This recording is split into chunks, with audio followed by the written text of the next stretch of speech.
بسم اللہ الرحمن الرحیم۔ السلام علیکم۔ انفو ٹی وی میں آپ کو خوش آمدید کہتے ہیں۔ آج 16 فروری 2024 بروز جمعۃ المبارک۔ سعودی عرب کی شام تک کی اہم ترین خبروں کے ساتھ میں ہوں وسیم۔ اگر آپ بھی سعودی عرب کے غیر ملکی ہیں تو چینل کو سبسکرائب کر لیں، بیل آئیکن کو پریس کر لیں۔ آج کے نیوز بلیٹن کو مکمل دیکھیے گا۔ شروع کرتے ہیں پہلی خبر کے ساتھ۔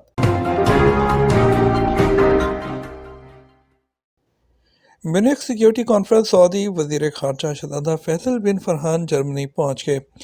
سعودی عرب کے وزیر خارجہ شہزادہ فیصل بن فرحان میونخ سیکیورٹی کانفرنس میں سعودی عرب کے وفد کی سربراہی کریں گے۔ عرب نیوز کے مطابق جمعرات کو سعودی وزیر خارجہ شہزادہ فیصل بن فرحان جرمنی پہنچے تھے۔ سعودی عرب کی وزارت خارجہ نے کہا کہ شہزادہ فیصل بن فرحان کی جانب سے سب سے نمایاں بین الاقوامی امور اور امن اور سلامتی کو مستحکم کرنے کے لیے کثیر الجہتی عمل کو بڑھانے کے طریقوں پر بات چیت متوقع ہے۔ سعودی وفد دیگر ممالک کے وفود کے سربراہوں اور کانفرنس میں شرکت کرنے والی اہم شخصیات سے بھی ملاقات کریں گے۔ پروسیکیوٹر جنرل کا ریجنل ادارے کا دورہ، شہریوں سے ملاقات۔ پروسیکیوٹر جنرل شیخ سعود بن عبداللہ المعجب نے قسیم ریجن کے ادارہ پروسیکیوشن کا دورہ کیا۔ اس موقع پر انہوں نے وہاں موجود لوگوں سے بھی ملاقات کی۔ سعودی خبررساں ایجنسی ایس پی اے کے مطابق پروسیکیوٹر جنرل شیخ سعود نے قسیم ریجن کے ادارہ کے عہدیداروں سے فرداً ملاقات کی اور ان سے کام کے بارے میں دریافت کیا۔ شیخ سعود المعجب نے اہلکاروں پر زور دیا کہ وہ ادارے میں آنے والے کیسز کو جلد نمٹائیں تاکہ لوگوں کو پرابلم کا سامنا نہ کرنا پڑے۔ پروسیکیوٹر نے اس موقع پر وہاں موجود لوگوں سے بھی ملاقات کی، ان کے مسائل دریافت کرتے ہوئے انہیں فوری حل کرنے کی ہدایات جاری کیں۔ واضح رہے، شیخ سعود المعجب ان دنوں سعودی عرب کے مختلف شہروں میں قائم ادارہ پروسیکیوشن کے دفاتر کے دورے پر ہیں۔ سعودی عرب کے مزید 3 شہروں کو یونیسکو کے global network of learning cities میں شامل کر دیا گیا۔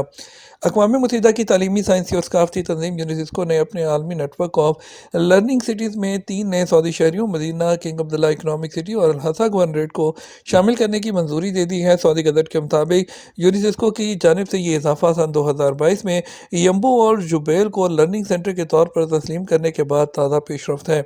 سعودی شہری جبیل کو خاص طور پر اس کی اعلیٰ معیاری تعلیم اور جامع پائیدار ترقی کے عزم کی وجہ سے بہترین تعلیمی شہر کا ایوارڈ ملا ہے۔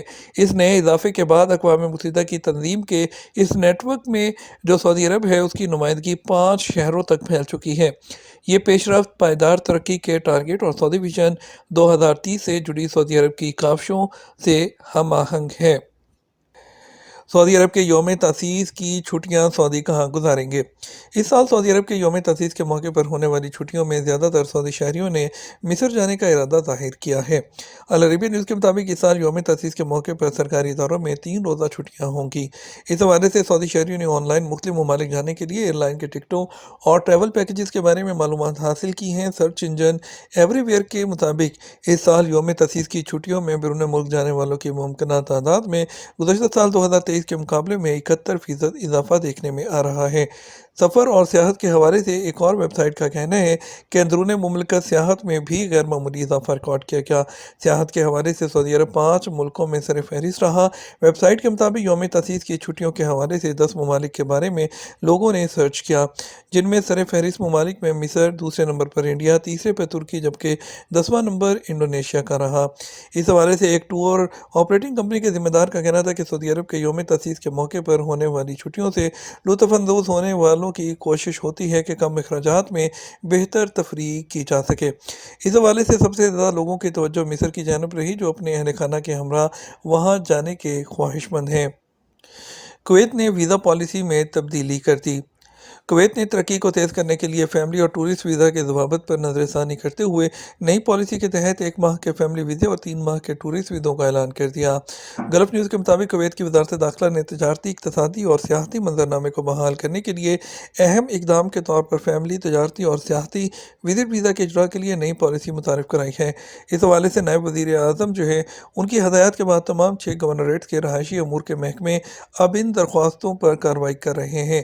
نئی پالیسی اور تازہ ترین ویزا شرائط سے پتہ چلتا ہے کہ درخواست دینے والے کو فرسٹ ڈگری کے رشتہ داروں جیسے کہ والدین، میاں بیوی اور بچوں کی کفالت کے لیے کم از کم 400 کویتی دینار اور دیگر رشتہ داروں کے لیے 800 کویتی دینار تنخواہ کی مخصوص حدوں کو پورا کرنا ہوگا۔ فیملی وزٹ ویزے پر ملک میں قیام کی مدت 1 ماہ مقرر کی گئی ہے، جبکہ ٹورسٹ ویزے 3 ماہ کے لیے ویلڈ ہوں گے۔